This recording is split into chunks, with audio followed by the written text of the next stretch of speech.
All right, there's a Zoom right here as well, live streaming.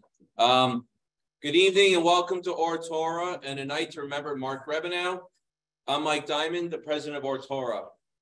I want to start with thanking all the sponsors who helped make this night special and all the volunteers who helped us prepare for this night, especially the Rabbi, Jay Goldberg, Deborah Sweeback, Debbie Drew, Sammy Goldberg, Sarah Diamond, Larry Ryan, and I'm sure many others. This night was a long time in the making, so thank you all to everybody who helped. A few words on the Seder for the day. So after I speak, we'll watch a video that the rabbi put together, a dedication to Mark, and then we will enjoy a wonderful dinner and come back after dinner for the official dedication of the Grebenau Youth Way.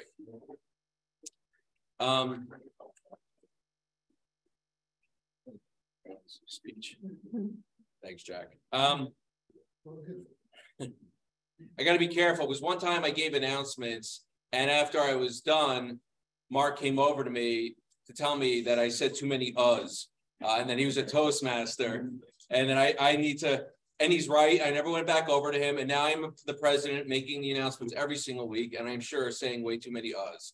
So anyway, you see, happens to the best of us. Yeah, exactly.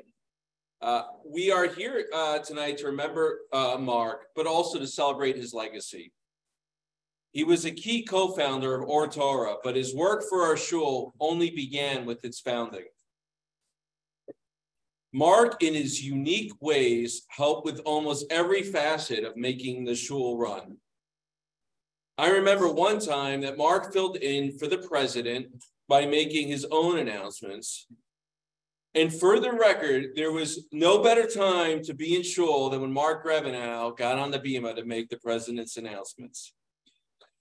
In his attempts to get volunteers to feel appreciated for the work they did for the shul, he gave out special stickers, one that the rabbi happens to be wearing right now. Rabbi, you want to show it off here? And what does it say? I help keep the O in Or Torah. And he went around and he called people the helper fairies, all the people that help behind the scenes that do so much for the shul, and gave them all stickers. If Mark got a sticker for every way that he helped out the shul, his suit would be more decorated than a Middle Eastern dictator. I remember my first impressions of Mark, the shul's eccentric rabbi, who came to shul every week in a white turtleneck and manned his own personal stender with all his notes and page number trackings, and who only knows what else that was on there. And only after time getting involved with the shul that I really get to observe up close the kindness and generosity behind his one-of-a-kind personality. To the kids, he was the shul candy man. And as the rabbi spoke about a couple of weeks ago, he had particular rules about when someone could get the candy.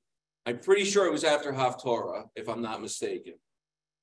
And yes, he was strict about when to give it out, and he wanted to make sure each kid who was able to would say a bracha afterwards.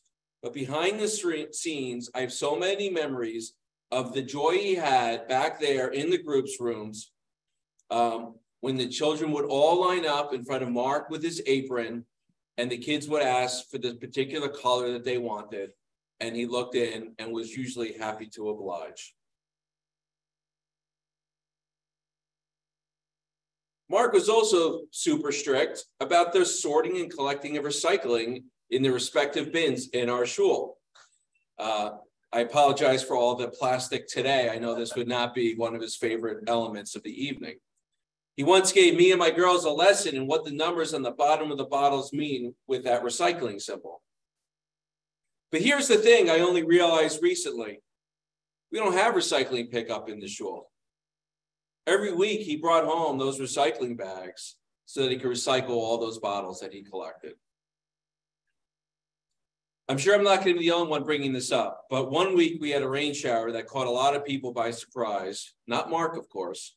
And I could see him getting frustrated as people used the shul's garbage bags as makeshift raincoats. Of course, a couple of weeks later arrives a case of ponchos for the shul, courtesy of Mark. And some of you were here just a few months ago when once again we were caught off guard by a rainstorm. And like from Shemaim, somebody found those ponchos and we were all protected from the rain because of Mark's generosity. Who could have foreseen that? I have so many more memories of Mark, whether it be the time he dressed up as Obi-Wan Kenobi on Purim.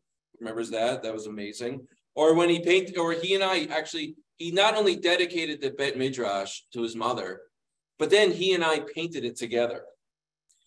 Or the time he bought that rugby scorekeeper set to try to keep the pages in the front of the shul.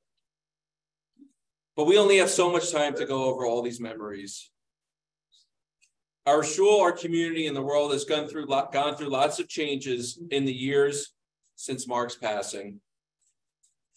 But with all the changes, we still feel the hole and his loss, both from his special personality that was such a key element to the fabric of the shul, but also with the fact that it literally takes 5 of us to do what he seemed to do every week by himself. We want to thank the Grebenau family for their extreme generosity to the shul, and want to give a special thanks to Ruth for lending us Mark for so many years. Thank you.